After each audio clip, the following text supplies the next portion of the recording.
मैंने आपको बता रखा है कि दो बिंदुओं के बीच की दूरी का सूत्र क्या होता है, फार्मूला क्या होता है। जैसे आप कभी भी किसी कोऑर्डिनेट सिस्टम में दो बिंदु ले लें, अगर एक बिंदु आपका ए है जिसका निर्देशांक x1 y1 है, ठीक है, एक दूसरा बिंदु आपके पास क्या है, बी है, जिसका निर्देशांक x2 y2 है। इन दोनों के बीच की दूरी अगर हम d निकालें तो d के लिए फार्मूला होता है अंडर रूट y2 माइनस, चाहे जिसको आप y2 माइनस y1 पहले करो, x2 माइनस x1 करो, सब एक ही चीज होता है, x2 माइनस x1 का whole square plus y2 minus y1 का होल स्क्वायर। तो आप इसको अप्लाई कर लीजिए इस क्वेश्चन के हिसाब से, इसको कहो x1 है y1 है, ऐसे कहीं x2 है और क्या है y2 है। तो आइए हम लोग सूत्र लगाते हैं, फार्मूला अंडर रूट क्या लिख दे, y2 माइनस y1 या x2 माइनस x1 कितना है अपने पास 2 माइनस माइनस 4, तो 2 प्लस 4 का होल स्क्वायर हो जाएगा, प्लस माइनस 5 है और माइनस 7 का होल स्क्वायर हो जाएगा। तो 4 2 6 होता है, 6 का वर्ग 36 होगा, और 7 5 12, माइनस का भी वर्ग प्लस हो जाता है, 12 का वर्ग 144 होता है। आप इसको हल करेंगे तो 144 और 36 ये आपका 180 आ जाएगा। कितना आ जाएगा, 180 आ जाएगा।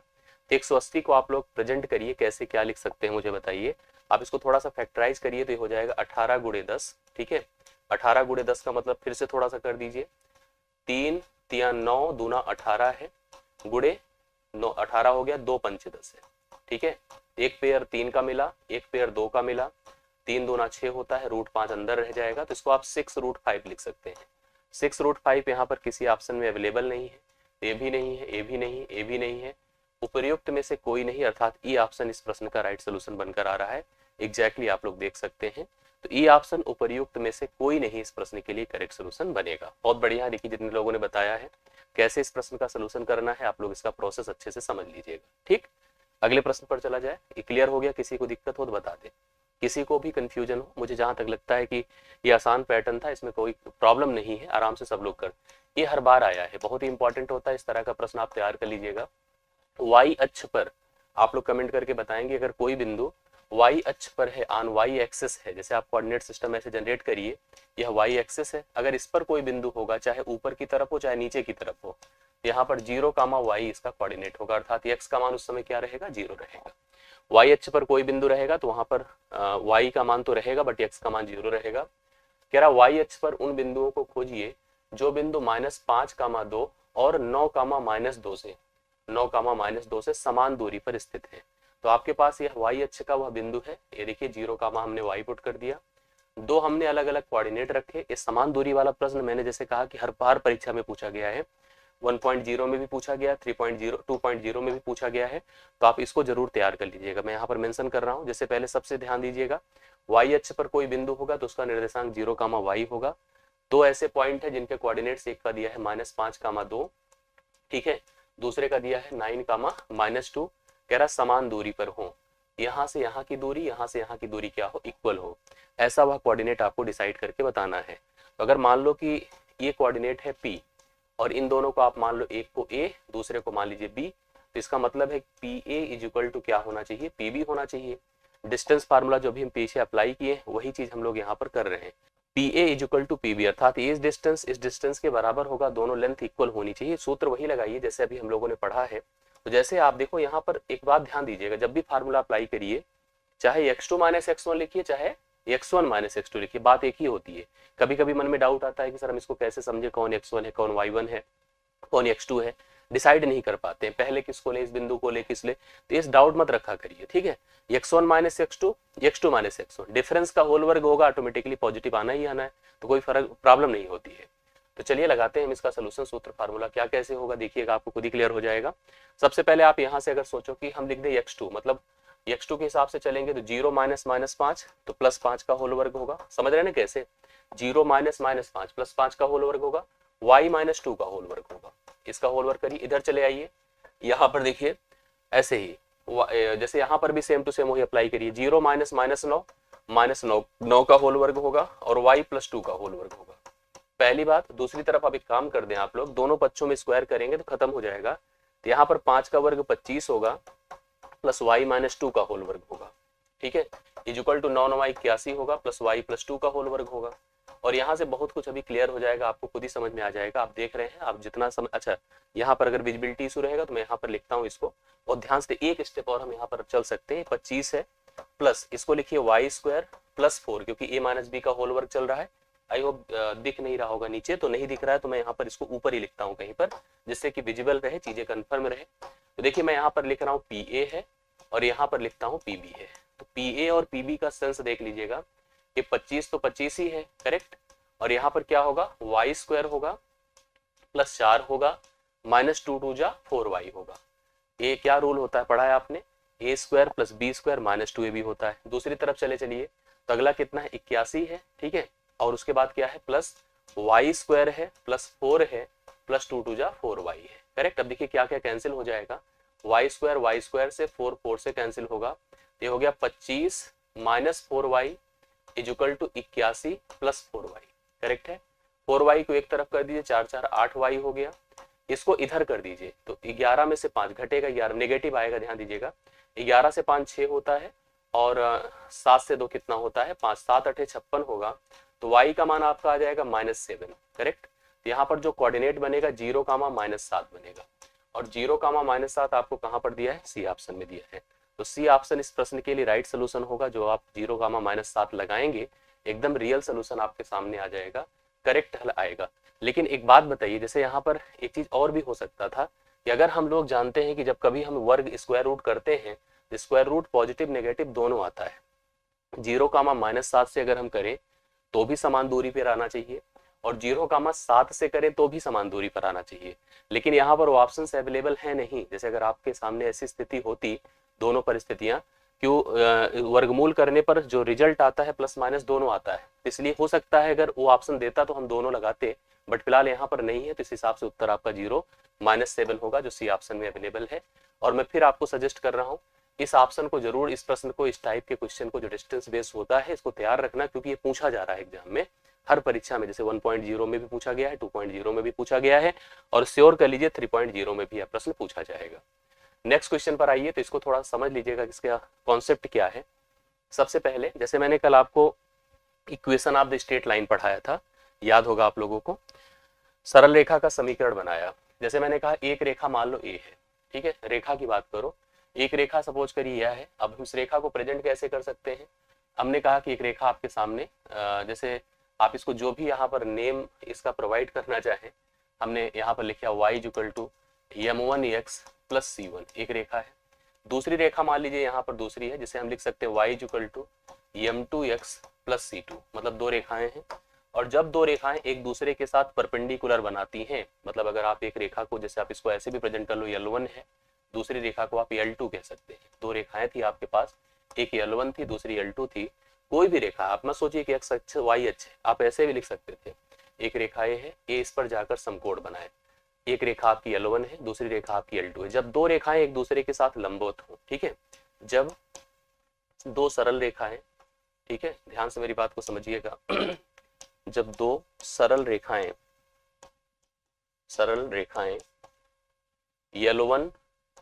L1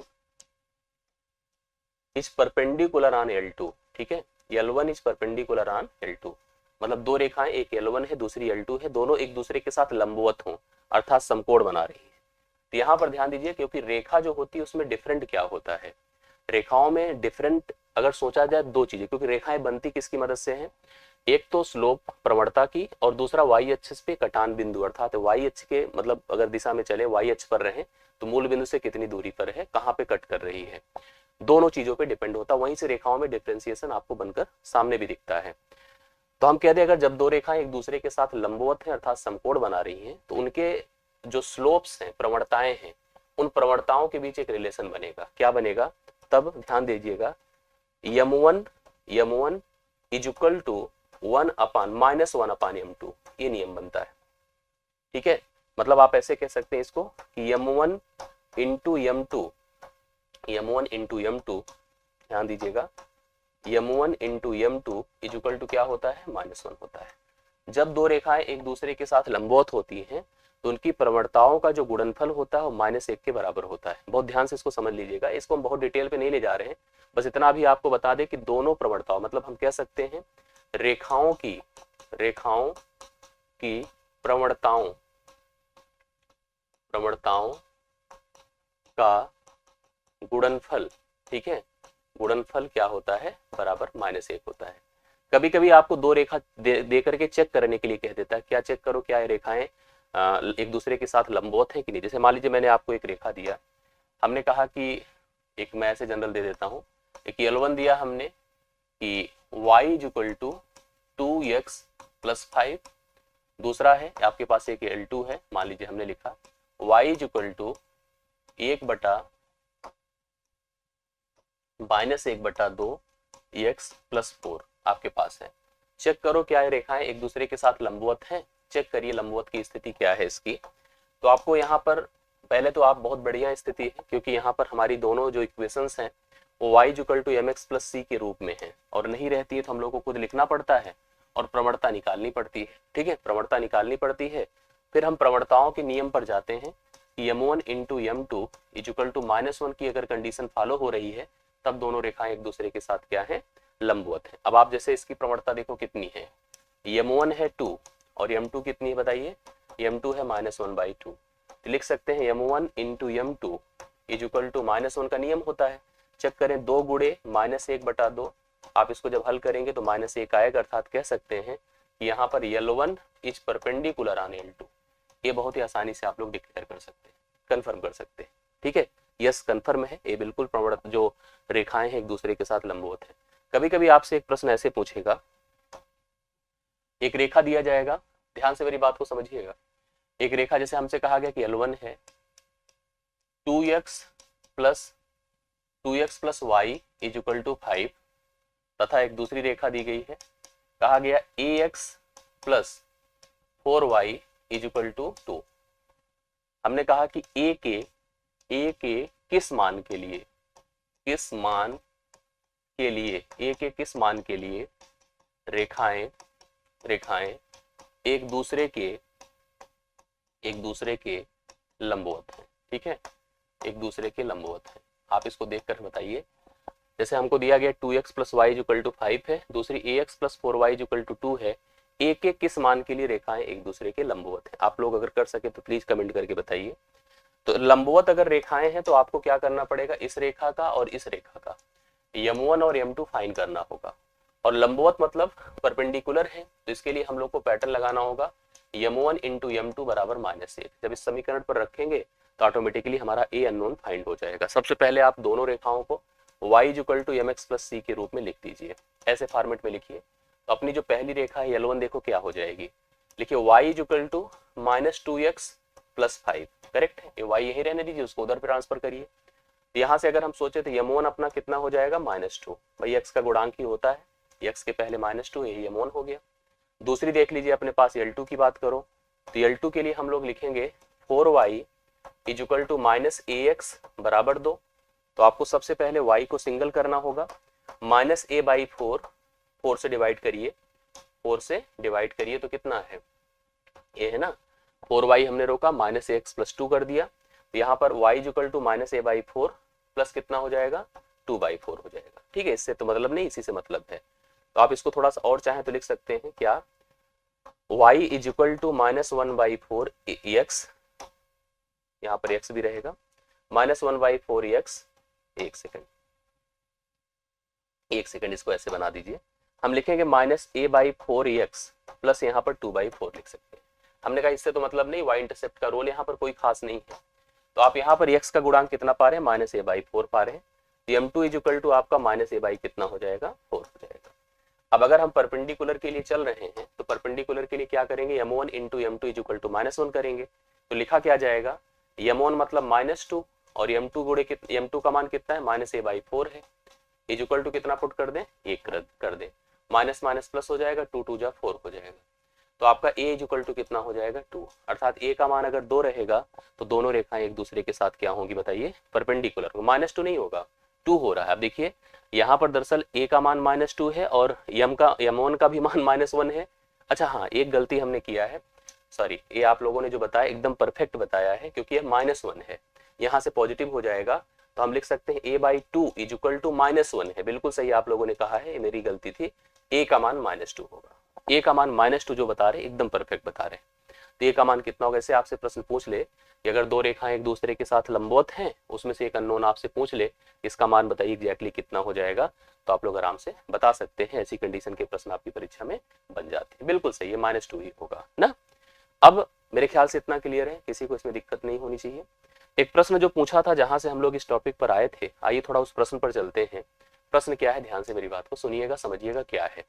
x के किस मान के लिए बिंदुओं -2, 6, 4, 8 से गुजरने वाली रेखा बिंदु 8, 12 और x2, 24 से गुजरने वाली रेखा पर लंब होगी।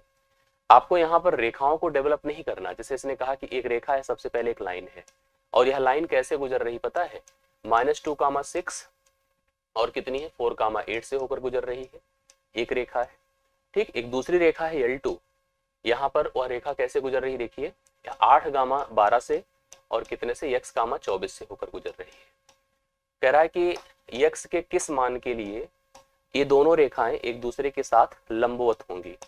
लंबवत के लिए आपने कंडीशन पढ़ा है कि दोनों रेखाओं की प्रवणताओं का गुणनफल -1 होना चाहिए।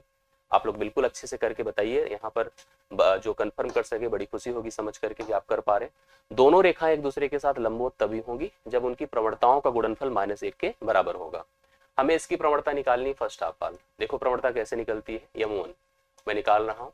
y देखो आप इसको ऐसे प्रेजेंट करो, x1 है, y1 है, x2 है, y2 है। आपने कल पढ़ा था जब दो बिंदु आपको दिए गए हो, दोनों का कोऑर्डिनेट क्लियर है, तो उनकी प्रवणता क्या होती है, y2 - y1 अपान x2 - x1। तो 8 - 6 बटे 4 - 2, तो 4 + 2 होगा। 8 - 6 कितना होता है, 2 बटे 6, अर्थात यहाँ पर कितना होगा, 1/3 होगा। यमोन कितना हो गया, 1/3 हो गया। दूसरी तरफ यहाँ पर अगर हम इसकी प्रवणता की बात करें, इस रेखा की प्रवणता M2 की बात करें, तो यहाँ पर भी सोचो यह x1 है, y1 है, यह x2 है, y2 है, करेक्ट। तो रूल के हिसाब से बताओ 24 - 12 अपान x - 8 होगा, बराबर कितना हो गया, 12/x - 8 हो गया। अब इसकी प्रवणता कन्फर्म, उसकी प्रवणता कन्फर्म, दोनों की प्रवणताओं का गुणनफल कितना होना चाहिए, -1 होना चाहिए। तो हम क्या लिख सकते हैं, देखिए यहीं पर हम लिख देते हैं। इसकी प्रवणता देखो 1/3 है और उसकी प्रवणता 12/x - 8 है, बराबर कितना कर दें, -1। 3 चौके 12 होता है ना, इसको उधर कर दें या इसको उधर कर दें, जो मर्जी। अगर इसको इधर ले जाएंगे तो x का मान माइनस हो जाएगा और +8 हो जाएगा, बराबर आपका 4 हो जाएगा। तो x का मान अगर सोचे तो 8 से 4 घटेगा तो 4 आ जाएगा। तो रियल सोल्यूशन इसका 4 होगा, x का मान 4 आएगा। जो लोग 4 बताए हैं, 4 बताए हैं, एकदम करेक्ट सोल्यूशन है। आप लोग अच्छे से देख लीजिएगा, एकदम आराम से करे जाना वाला प्रश्न है। बस परपेंडिकुलरिटी का कॉन्सेप्ट कंफर्म था, स्लोप निकालने का पैटर्न क्लियर था, तो प्रश्न में आप डाउट नहीं होने वाला है। होप सो आपको सबको समझ में आ रहा होगा। किसी को दिक्कत हो तो प्लीज बता दे, 1 सेकंड के। जितनी बातें समझ में आ गई सबको, किसी को दिक्कत है नहीं? आगे बढ़ता हूं मैं, इतना तो कंफर्म हो ही गया होगा आप लोग को। अब देखिए एक और सिचुएशन आप जान लीजिएगा। आपके पास यहाँ पर 3 बिंदुओं की बात करा जा रहा है। 3 बिंदु है, एक h, 0 है, एक a, b है, 0, k है, एक रेखा पर स्थित है। तो हमसे a/h + b/k का मान हमसे पूछा गया क्या होगा। सबसे पहले आप ये जान लो कि अगर कभी भी कोई 3 बिंदु, ठीक है, कोई 3 पॉइंट अगर किसी एक ही रेखा पर स्थित हो, जैसे मान लीजिए आपको यहाँ पर एक पॉइंट ए दिया हो, एक पॉइंट बी दिया हो, एक पॉइंट सी दिया हो, ठीक है, इस तरह से हमारे पास अगर 3 बिंदु हैं, समझने की कोशिश करिएगा। वॉल्यूम बढ़ाएं, आवाज में प्रॉब्लम है क्या, वॉइस इशू है, कंफर्म करिए सभी लोग, क्या सच में वॉइस इशू है बहुत ज्यादा, एक बार जल्दी से बता दीजिए। हमने कहा अगर 3 बिंदु हैं, 3 बिंदु हैं, 3 बिंदु यदि एक ही रेखा पर हूं, ठीक है, एक रेखा पर स्थित है, ये भी एक कॉन्सेप्ट आपको जानना है। तो उन तीनों को हम लोग कहते हैं कोलिनियर। क्या कहते हैं, कोलिनियर, अर्थात संरेखीय कहते हैं, संरेखीय कहते हैं। संरेखीय किसको कहते हैं ध्यान दीजिएगा, मतलब आई होप सही है, बाकी आप थोड़ा सा चेक कर लीजिए। हमने कहा 3 बिंदु अगर एक ही रेखा पर स्थित है ना, तो उन्हें हम कोलिनियर या संरेखीय कहते हैं। संरेखीय 3 बिंदु कब होते हैं समझिएगा, फॉर कोलिनियरिटी, मतलब फॉर कोलिनियरिटी यहां से, मतलब हम लिख सकते हैं स्लोप ऑफ ए बी, मतलब यहां से यहां का जो स्लोप होगा वह इक्वल टू स्लोप ऑफ क्या होना चाहिए, स्लोप ऑफ BC होना चाहिए। मतलब अगर सपोज करिए यह x1 है, y1 है, और यह x2 है, हाँ y2 है, और यह क्या है x3 है, y3। देखिए इसको डिसाइड करने के कई तरीके होते हैं कि अगर तीन बिंदु एक दूसरे के साथ, मतलब जैसे अगर कभी कभी होता है कि मतलब तीन बिंदु संरेखी है तो उसका सेंस क्या होता है, उसका मतलब ही हो गया कि अगर इन तीन बिंदुओं से हम एक त्रिभुज का फॉर्मेशन करते, त्रिभुज का क्षेत्रफल 0 आता है, क्योंकि त्रिभुज बनेगा ही नहीं। तो हमारा ये कहने का अर्थ है अगर तीन बिंदु आपको दिए गए हैं तो तीन बिंदु संरेखी तभी होंगे, अर्थात एक ही रेखा पर स्थित तभी हो। संरेख होने का मतलब होता है एक रेखा पर होना, जब पहले से दूसरे से बनी रेखा का स्लोप दूसरे से तीसरे बिंदु से बनी रेखा का स्लोप आपस में बराबर हो। जब स्लोप इक्वल होगा तभी तीनों बिंदु आपके एक सरल रेखा पर स्थित होंगे। मतलब हम लिख सकते हैं क्या, बताइए, इसका स्लोप निकालना है y2 माइनस y1 अपान x2 माइनस x1। इधर आप लिख सकते हैं y3 minus y2 divide by x3 minus x2। आप इसको लगा दीजिए, आपको संरेखी का कॉन्सेप्ट क्लियर हो जाएगा। मतलब अगर रेशियो सेम है दोनों तो मान लेना है संरेखी, अन्यथा संरेखी नहीं है। अब जैसे यहाँ पर जो प्रश्न है आपका वो कैसे है, बड़ा अच्छा सा प्रश्न है, इंपॉर्टेंट है, पूछा गया है और पूछा जा सकता है। आपसे कहा क्या गया है, देखिए तीन बिंदु हैं, एक का नाम है h0, दूसरे का नाम है ab और तीसरे का नाम क्या है 0, k। कह रहा एक रेखा पर स्थित है तो हमें a by H plus b by के का मान बताना है कि क्या होगा। समझ रहे हैं? चलिए आप समझिए यहाँ पर कैसे कर सकते हैं। आप इसको कह दो x1 है y1 है, इसे कह दीजिए x2 है y2 है, इसे कह दीजिए x3 है और क्या है y3 है। अब आप संरेख का कॉन्सेप्ट समझ लीजिए, संरेखी कैसे डिसाइड होगा। अगर आप यहां से यहां तक का स्लोप और यहां से यहां तक का स्लोप इक्वल करना होगा, मतलब इस बिंदु से बनी रेखा का स्लोप इस बिंदु से बनी इस बिंदु, मतलब इस बिंदु से बनी रेखा का स्लोप आपस में बराबर होना चाहिए। ध्यान देखिए कैसे होगा। स्लोप के लिए मैंने बताया आपको कि आप लिखो b माइनस 0 बटा a माइनस एच बराबर यहाँ क्या होगा k माइनस बी बटा 0 माइनस ए। सही है? तिरछा गुणा करिए क्योंकि हमसे जो मान पूछा है इस वैल्यू को हमें डिसाइड करना पड़ेगा, यहाँ तक पहुंचना होगा। आप इधर आइए तो आप इसको जब गुणा करोगे तो माइनस ए बी होगा। देखिए यहाँ पर 0 का कोई सेंस नहीं रहेगा, यहाँ भी 0 का कोई सेंस, ये माइनस ए है और यह बी है तो माइनस ए बी होगा। इसको इधर से मल्टीप्लाई करें, ए माइनस एच है और के माइनस बी है। चलिए इसको लिखिए माइनस ए बी और यहाँ पर क्या लिखेंगे ए के माइनस ए बी, ए के माइनस ए बी बराबर क्या, अब इसके साथ देखिए माइनस एच के प्लस बी एच। ठीक है, पहला काम ए बी को ए बी से खत्म कर दो, खत्म कर दिया। अभी आप आगे देखिएगा जिससे कि हम चीजें सेट कर ले, डिसाइड कर ले कि सही में क्या होने वाला है, कैसे करना है।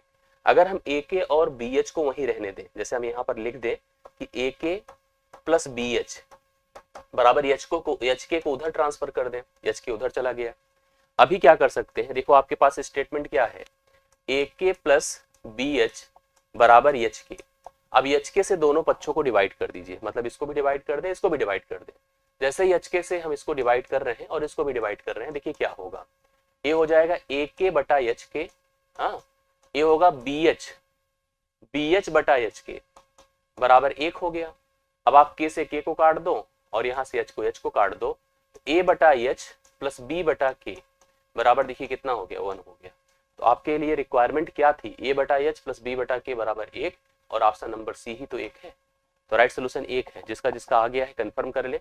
यह प्रश्न भी पूछा गया है और यह भी पूछा जा सकता है। आई होप आपको समझ में आ गया होगा। एक बार कमेंट्स में आप लिख भी सकते हैं कि हाँ समझ में आ रही बात है, कोई दिक्कत नहीं। इस तरह का प्रश्न आपकी परीक्षा में अगर आएगा तो आप श्योर कर लेंगे, और कभी कभी तो यही आ गया तो आप उतार दीजिए, आंसर एक ही आना है, रिजल्ट कोई चिंता की बात नहीं है। नेक्स्ट क्वेश्चन पर आते हैं हम लोग। अगला प्रश्न, अब ये भी हमने कल आपको समझाया था, बताया था कि उस रेखा का समीकरण ज्ञात करो जो रेखा 5x + 7y बराबर 199 के समांतर है और बिंदु 2 1 से गुजरती है। आप सबसे पहले समांतर का कॉन्सेप्ट समझ। जैसे अभी मैंने पैरेलल का वो परपेंडिकुलर का कॉन्सेप्ट बताया था, वैसे हमने कहा अगर एक रेखा अपनी L1 है, ठीक है, L1 है, मान लीजिए यह रेखा अपने पास है, इसको आप कैसे प्रेजेंट कर सकते हैं, y = m1x + c1। ये आपके पास एक रेखा है y = m1x + c1, ठीक है। दूसरी रेखा आपकी L2 है, ठीक, L2 है, और इसको आप लिख दीजिए y = m2x + c2। जब दोनों समांतर होंगी, ध्यान से देखिएगा, जब L1 L2 के समांतर हो, क्या हो, समांतर हो। अगर L1 L2 के समांतर हो तो प्रेजेंट कैसे किया जाता है, L1 = पैरेलल टू L2। आपने समांतर का कॉन्सेप्ट पढ़ा भी होगा।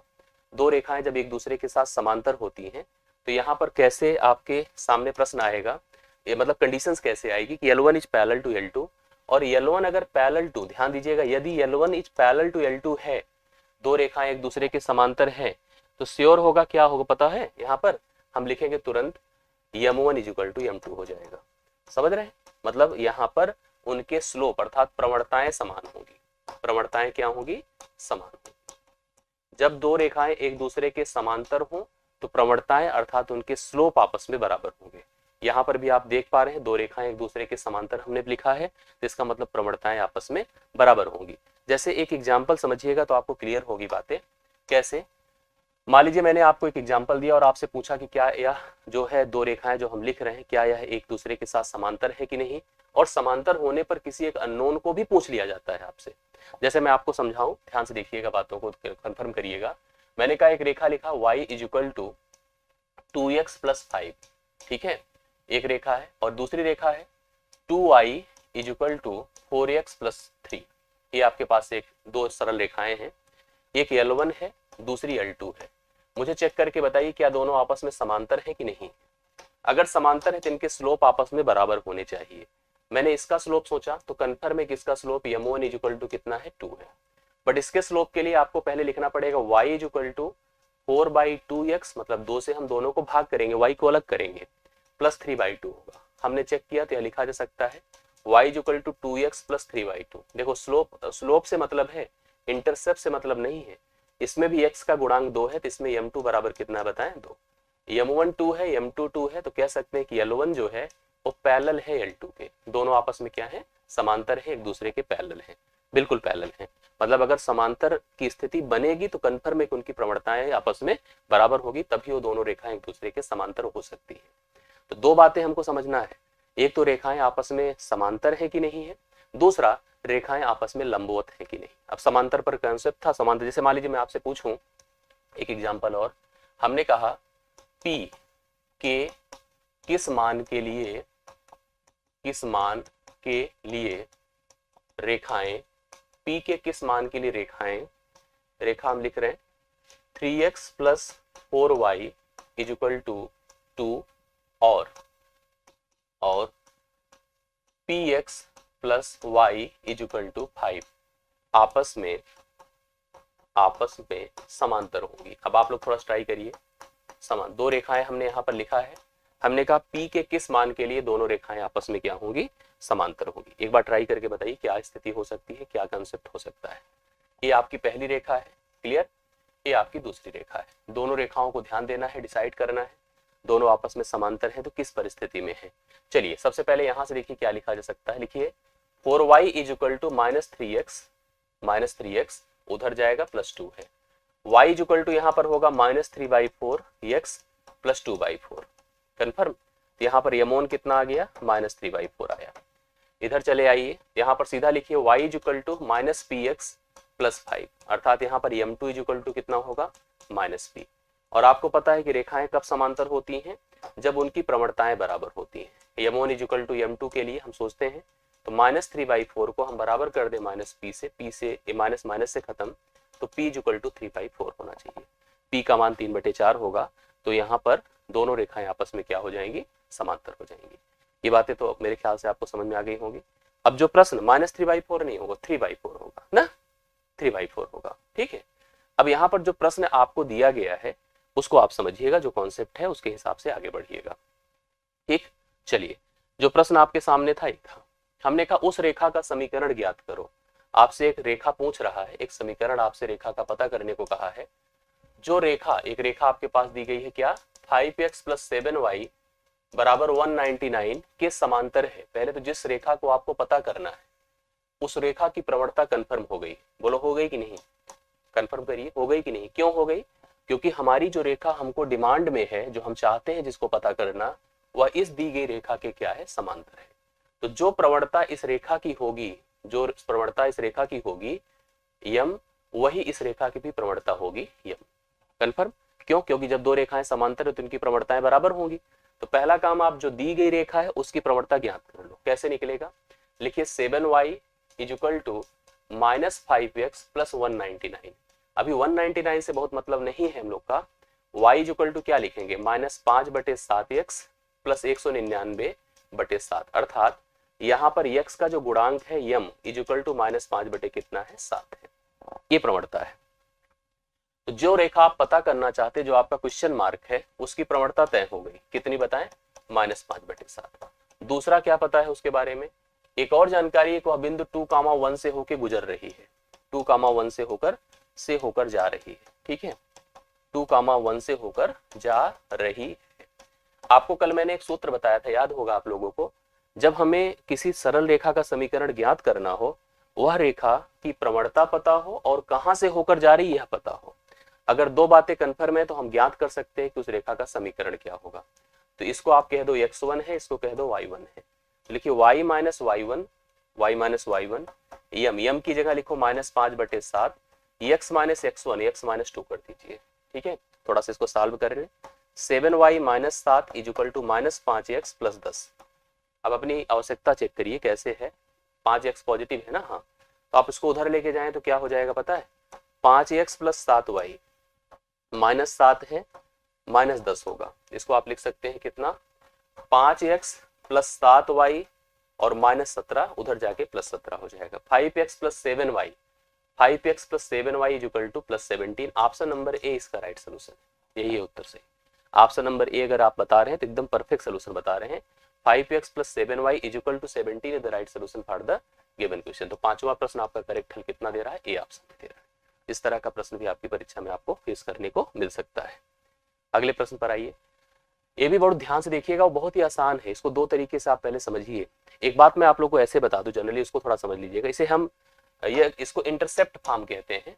मतलब जैसे कभी ऐसी स्थिति हो, मान लो यह आपका कोऑर्डिनेट सिस्टम है। ठीक है, आपने देखा कि यह x अक्ष है और यह y अक्ष है। एक रेखा हो, जो एक रेखा क्या कर रही हो, x अक्ष पर कट कर रही है a,0 पर, और y अक्ष पे कट कर रही है 0,b पर। इन दोनों को मिलाने से बनी रेखा का समीकरण क्या होगा? आपसे कभी ऐसे पूछ ले, इन दोनों को मिलाने से बनी रेखा का समीकरण क्या होगा? तो रूल के हिसाब से भी आप चलेंगे तो भी, और चाहे जैसे भी आप कंफर्म करिए, तो आपको यह समीकरण ज्ञात हो जाता है बहुत ही आराम से। कैसे? अगर आप इसे x1 कह दे, y1 कह दे, इसे x2 कह दे, y2 कह दे, तो स्लोप के हिसाब से भी जा सकते हैं और डायरेक्टली भी जा सकते हैं। कैसे? देखिए, y - y1 कितना है? 0 बराबर y2 - y1, तो y2 है b - 0 upon x2 - x1 0 - a, और x - x1 कितना है? a। तो आप इसे लिखिए y = -b/a होगा और x - a होगा। थोड़ा सा इसको ओपन करिए तो कितना हो जाएगा? ay = -bx + ab। अभी जैसे किया था हम लोगों ने वैसे ही है। ay + bx = ab रखिए, ab से दोनों पक्षों को डिवाइड कर दीजिए, जिसको आप लिख सकते हैं ay अपान ab प्लस bx अपान ab बराबर 1 हो गया। अब इसको थोड़ा सा और सेट कर दीजिए, देखिए क्या होगा।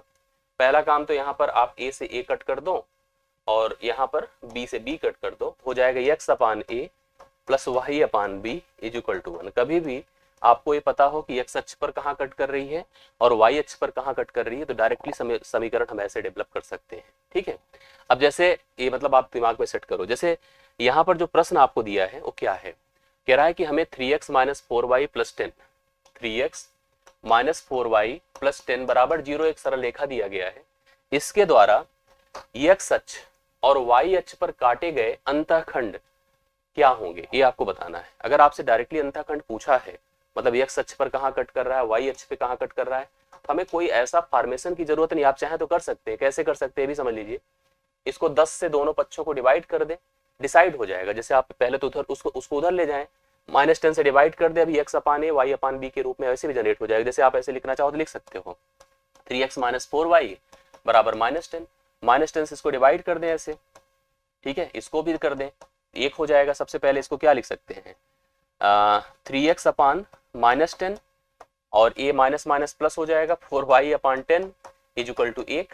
तो अब इसको थोड़ा अगर चाहे लिखना तो ये आपका कितना हो जाएगा पता है? इसको अगर लिखें तो -10 अपान 3 हो जाएगा, ऐसे लिख सकते हैं, प्लस ये y अपान 10/4 हो जाएगा = a। तो a का मान हो जाएगा, ये b का मान हो जाएगा। बट ऐसे करने की भी नीड नहीं है, ऐसे भी करने की नीड नहीं है। डायरेक्टली आपको, जैसे अगर x अक्ष पे काटेगा तो y बराबर 0 पुट कर दो। ठीक है, y का मान जैसे 0 पुट करेंगे यहाँ पर तो क्या आ जाएगा? इसमें पुट करिए y का मान 0, तो कंफर्म होगा 3x = -10 हो जाएगा। क्यों? क्योंकि y तो आपने 0 पुट कर दिया, तो 10 उधर जाएगा -10, तो x = -10/3 हो गया। यही आपका ए का मान हो गया, पहला इंटरसेप्ट हो गया। दूसरा अगर हम कह दें कि x बराबर 0 पुट कर दें, x बराबर जैसे 0 पुट करेंगे ए खत्म हो जाएगा, तो 4y इक्वल टू 10 हो जाएगा, y इक्वल टू 10/4 हो जाएगा। जो वहां लिखा है देखिए साफ साफ, 2 दूना 4, 2 पंचे 10 हो गया।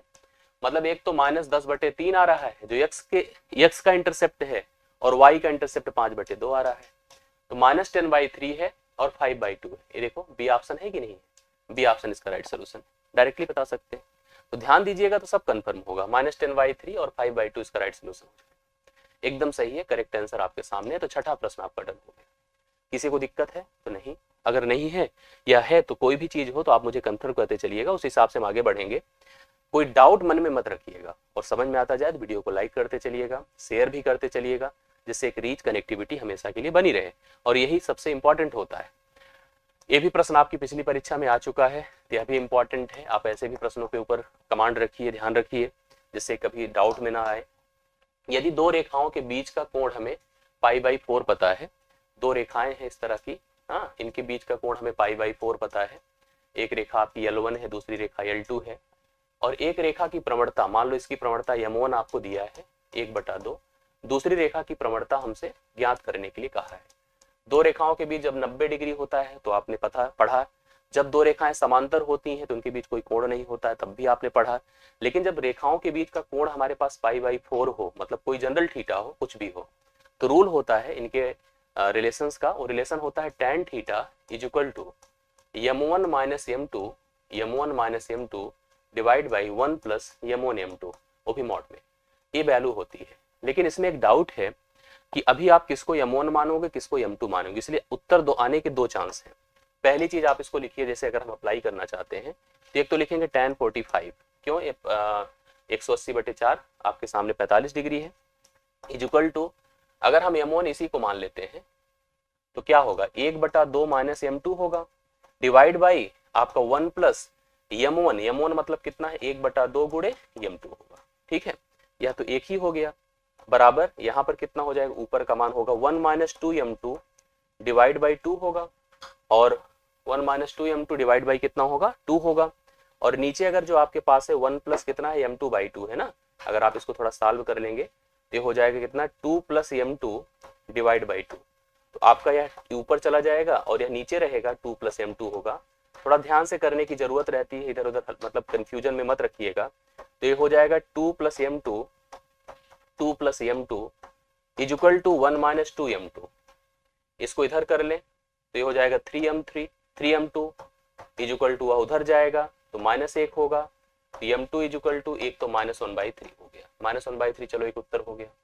लेकिन इसके साथ साथ एक और भी पैटर्न है कि जैसे मैंने इसको क्या माना है, इसको मैंने 1/2 मतलब इसको आपने m1 माना, ऐसे अगले को भी मान सकते हैं। मतलब आप जरूरी थोड़ी कि m1 हो, अगले को मानोगे चेंज हो जाएगा।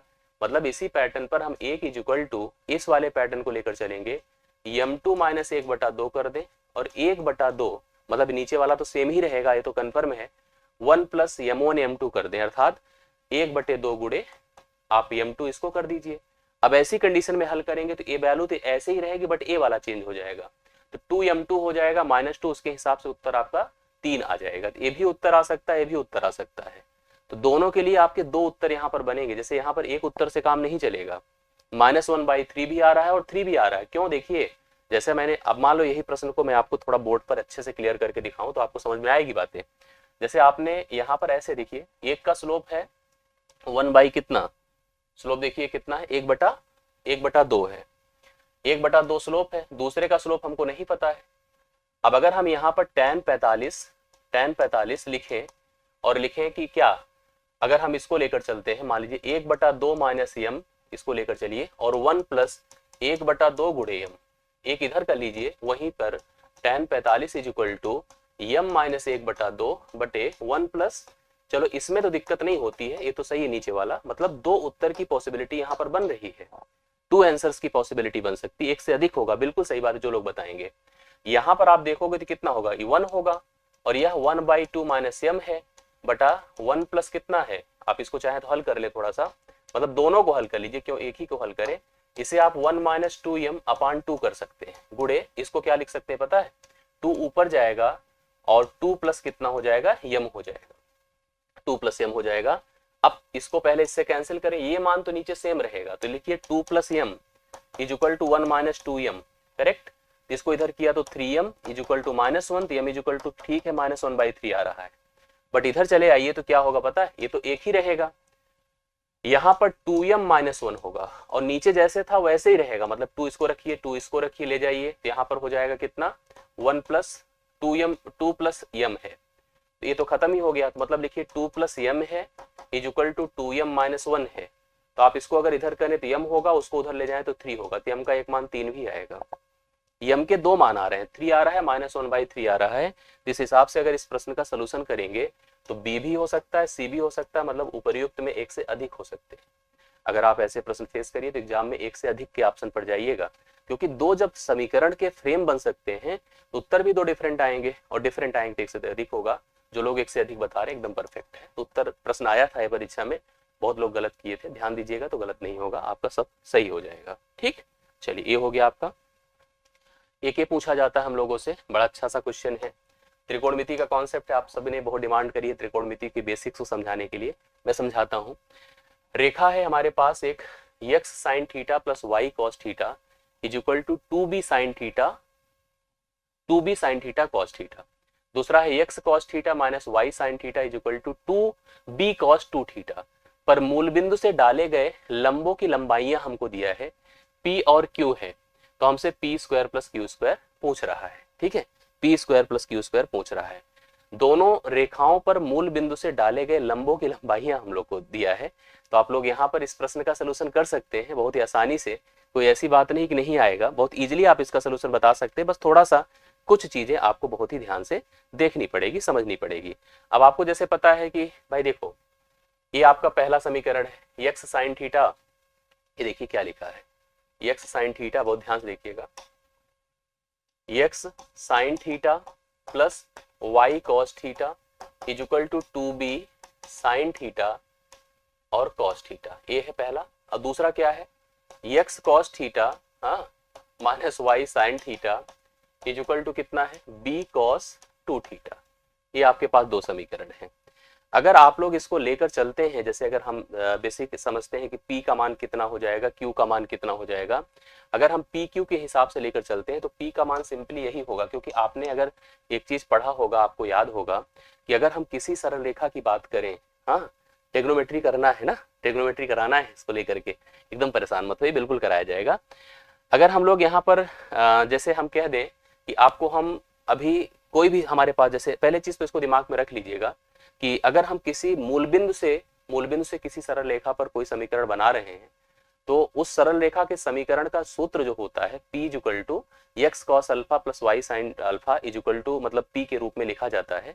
ऐसे में अगर हम लोग को यहाँ पर p फाइंड करना था, मतलब मूल बिंदु से जो उसके लंब की लंबाई अगर p है और यहाँ पर q है, तो p के मान को अगर हम इसको मानेंगे और q के मान को इसको मानेंगे, क्योंकि p वर्ग प्लस q वर्ग सेम ही आना है, ऐसी कंडीशन में हम चल सकते हैं। जैसे हम लिख सकते हैं p² plus q² is equal to, आप कितना लिखेंगे, आप यहाँ पर क्या लिख सकते हैं, जैसे हम इसको लिख दे 2b sin theta cos theta का होल वर्ग कर देते हैं प्लस b cos 2 थीटा का होल वर्ग कर देते हैं। ठीक है, दोनों के लिए अगर हम वर्ग करके चले, और त्रिकोणमिति में इन सब पैटर्न्स को थोड़ा सा और भी मतलब हम कंफर्म करके आपको अपडेट कर देंगे, तो वहां से बहुत कुछ क्लियर वैसे भी हो जाएगा, इसमें कोई दिक्कत नहीं आएगा। जैसे अगर आप चाहेंगे तो कितना हो जाएगा बताइए, ये हो जाएगा 4b² sin² theta cos² theta plus b², यहाँ पर इसको अलग करके अभी रखिएगा cos² 2 थीटा। ठीक है, ये अलग करके रखिएगा तो कंफर्म रहेगा। यहाँ से b² चाहे तो कॉमन कर लें, और जैसे b² कॉमन करेंगे तो आपका यह पूरा का पूरा हो जाएगा, क्योंकि जैसे b² करेंगे कॉमन तो कितना बनेगा 4 sin² theta cos² theta plus यहाँ पर cos² 2 थीटा होगा। मतलब हम इसको चाहें तो बना सकते हैं किस फॉर्मेट में, b² sin² थीटा sin², हम इसको दोनों इसको हम प्रेजेंट कर सकते हैं sin² 2 theta plus cos² 2 theta के फॉर्म में। ठीक है, हम इसको 1 लिख दें तो यहाँ पर b² का मान अपने पास कितना हो जाएगा, मतलब b² ही आपका p² प्लस q² हो जाएगा। तो p² plus q² is equal to हम b² लिख सकते हैं, क्योंकि sin² theta plus cos² theta कितना होता है, 1 होता है, और ये आपके सामने वैल्यू कितनी हो जाएगी b² आ जाएगा। तो b² इस प्रश्न के लिए करेक्ट सोल्यूशन होगा। थोड़ा सा हो सकता है देखो डाउट रहेगा इसमें, क्योंकि हम त्रिकोणमिति को आपको अच्छे से समझा देंगे, बेसिक क्लियर कर देंगे, तब हम करेंगे तो आपको सारी बातें क्लियर हो जाती हैं जी। कोई बात नहीं, ठीक है। आई होप आपको समझ में आया होगा। बहुत बढ़िया से इसको कंफर्म करिएगा, पहला ऑप्शन ही सही उत्तर होगा। मतलब आप इसको पी मान लो, इसको क्यू मान लो, इसको अभी मैं बेसिक में थोड़ा समझा दूंगा, अच्छे से क्लियर होगा। त्रिकोणमिति आपको एकदम से कंफर्म करके रखूंगा, तभी ज्यादातर चीजें समझ में आएगी, क्योंकि इस सेशन में अगर हम उसको ऐसे लेकर के शॉर्ट में समझा देंगे तो कुछ कंफ्यूजन मन में रह जाएंगे। एक देखो उसी से रिलेटेड कॉन्सेप्ट आपके सामने है, इसको भी ध्यान दे दीजिएगा, आप लोग थोड़ा समझेंगे तो क्लियर होगी बातें। जैसे कहा, यदि किसी सरल रेखा पर मूल बिंदु से डाला गया लंब y अक्ष की धनात्मक दिशा में, ठीक है, अल्फा कोण बनाता है और यह p लंबाई का है, तो सरल रेखा का आपको समीकरण बताना है। जैसे आपने कल पढ़ा था, मैंने आपको बताया था, अगर कभी कोई सरल रेखा हम लोग बनाते हैं तो दो चीजें यहाँ पर जी, दो चीजें यहाँ पर हम लोग को समझना होता है। बहुत बहुत धन्यवाद पूजा जी, पूजा अंकित। बाकी आप लोग अच्छे से पढ़िए मन लगाकर, यही हमारी कोशिश रहेगी और हम कोशिश करेंगे अच्छे से पूरा कंफर्म करें आप लोगों को। मैंने कल बताया था कि हमें स्लोप के लिए सबसे पहले डिसाइड करना पड़ता है उस रेखा का y अक्ष x अक्ष की धनात्मक दिशा में झुकाव अर्थात कोण। जैसे अगर कोई रेखा है, सपोज करिए आप कहीं भी बना दे कोई रेखा, सपोज करिए हमने कोई रेखा ऐसे जनरेट कर दी, ऐसे। अगर हम x अक्ष की, देखो x अक्ष है और ये y अक्ष है, अगर हम x अक्ष की धनात्मक दिशा में कोई कोण बनाए, मान लीजिए यह थीटा है, तो y अक्ष की धनात्मक दिशा में कोण a हो जाएगा। यहाँ पर अगर हम y अक्ष के हिसाब से इसको लेकर चलते हैं तो y अक्ष की धनात्मक दिशा में कोण आपका क्या हो जाएगा, 180 माइनस थीटा हो जाएगा। यहाँ पर जैसे इस प्रश्न में हमसे ये लिखा है, क्या लिखा है इसने, अगर हम कोई सरल रेखा सोच लेते हैं, किसी सरल रेखा पर मूल बिंदु से डाला गया लंब y अक्ष की धनात्मक दिशा में अगर अल्फा कोण बना रहा है, तो x अक्ष की धनात्मक दिशा में 180 डिग्री माइनस अल्फा बनाएगा, 180 डिग्री माइनस अल्फा बनाएगा। और बिंदु के लिए मैंने आपको समझाया था कि अगर यहाँ पर a कामा 0 है, यहाँ पर 0 कामा b है, तो आप अगर समीकरण बनाएंगे तो पहली चीज सोचिए, स्लोप आपको डिसाइड करना पड़ेगा, जो कि m equal to tan 180 degree minus alpha होगा, जो आपको पता है माइनस tan अल्फा होगा, ठीक है। 180 डिग्री माइनस थीटा अगर त्रिकोणमिति में हमने पढ़ा है, नहीं पढ़ा है, तो tan 180 degree minus theta equal to minus tan theta होता है। अगर आप चाहें तो इसको माइनस साइन थीटा बटे कॉस थीटा भी लिख सकते हैं, फिलहाल ऐसे रहने दीजिए। y minus y1 equal to m की जगह पर माइनस tan थीटा लिखिए, x माइनस x1 होता है। अब आप इसको अगर पुट करेंगे सारी चीजों को, तो y अगर रहने देते हैं इसको, क्योंकि y1 की जगह 0 पुट कर दें, माइनस साइन थीटा या अल्फा लिखिए, क्योंकि यहाँ पर थीटा नहीं अल्फा है, क्या है, अल्फा है, अल्फा लिखिए, ये भी अल्फा लिखिए, ये भी अल्फा लिखिए, ये भी अल्फा लिखिए, कॉस अल्फा और x लिखते हैं केवल, ये हो जाएगा आपका पता है कितना। अगर हम लोग मूल बिंदु से अगर इसकी दूरी के लिए हम लोग पता कर रहे हैं इस चीज को, तो y cos alpha plus x sine alpha equal to p होता है। कभी भी किसी सरल रेखा का, देखिए ये है x sine alpha plus y cos alpha equal to p होता है। तो ये आपके इस प्रश्न का राइट सोल्यूशन होता है, x sine alpha plus y cos alpha equal to p होगा, ठीक है। वो x कॉस अल्फा नहीं होगा, x sine alpha plus y cos alpha equal to p होता है, आप इसको समझ लीजिएगा, ठीक। तो सी ऑप्शन इस प्रश्न का राइट सोल्यूशन होगा। आप लोग को कभी भी अगर मूल बिंदु से अगर कोई लंबवत दूरी उस रेखा पर दी गई है, उस रेखा के हमें क्या पता हो, उस रेखा का हमें y अक्ष से झुकाव पता हो, x अक्ष से झुकाव पता हो, तो हम लोग डिसाइड कर सकते हैं कि यहाँ पर उस रेखा का समीकरण कितना बन जाएगा। साइन थीटा और कॉस थीटा के टर्म में ये सूत्र होता है y cos alpha plus x sine alpha equal to p, या x sine alpha plus y cos alpha equal to p। तो आप इसको सी ऑप्शन इस प्रश्न का राइट सोल्यूशन दे सकते हैं। कंफर्म हो गई बात है, यस। चलिए आज का लास्ट क्वेश्चन है, और ये आप लोग ध्यान दे दीजिए। तीन बिंदु हैं ए बी सी, इनके निर्देशांक हमको पता है। निर्देशांक देखो जैसे लिखा है ए का, बी का और सी का। तो त्रिभुज के बारे में पूछ रहा है कि त्रिभुज कैसा होगा। त्रिभुज समबाहु तब होता है जब सभी भुजाएं बराबर होती हैं, ठीक है। कभी भी कोई त्रिभुज समबाहु तब है जब सभी भुजाएं बराबर हो, और समकोण तब होगा जब उनके बीच लंबवत 90 डिग्री का कोण बनेगा। समद्विबाहु तब होगा जब दो भुजाएं बराबर होंगी। आपको मैं एक यहाँ पर होमवर्क दे रहा हूं, आप लोग ट्राई करना। अगर मान लीजिए हमने कहा कि त्रिभुज की तीन बिंदु हम ले लेते हैं, a बाई रूट 3 है, ठीक है, और यह a है, और इधर क्या है 2a बाई रूट 3 है, और यह कितना है यहाँ पर 2a है, और लास्ट हम लोग देख रहे हैं यहाँ पर a बाई रूट 3 है और 3a है। अब आपको क्या करना है कि आपको डिस्टेंस केवल डिसाइड करनी, a लेंथ निकालनी, a लेंथ निकालनी, a लेंथ निकालनी, चेक करना है कि यह क्या होगा। आपको यह जो है, हाँ, यह जो है आपको हमें करके होमवर्क में बताना है। बाकी जो डाउट रहेंगी, डाउट को आप लोग रख लीजिएगा, अगली क्लास लगी हुई है, इसे मैं मुझे क्लास ब्रेक करनी पड़ेगी और ये आप लोग मुझे होमवर्क में कन्फर्म करके बताइए। मुलाकात अगली क्लास में होगी। आज के लिए मेरी तरफ से इतना ही रहेगा। बहुत बहुत धन्यवाद, थैंक यू सो मच। जो भी डाउट मन में हो, जो कन्फ्यूजन्स हो या प्रश्न अगर आप समझ पाए हो तो उसका उत्तर दीजिएगा। कल मैं मुलाकात करूंगा तो आगे डाउट्स को कन्फर्म करते हुए आगे बढ़ो। आज के लिए इतना, थैंक यू सो मच, धन्यवाद।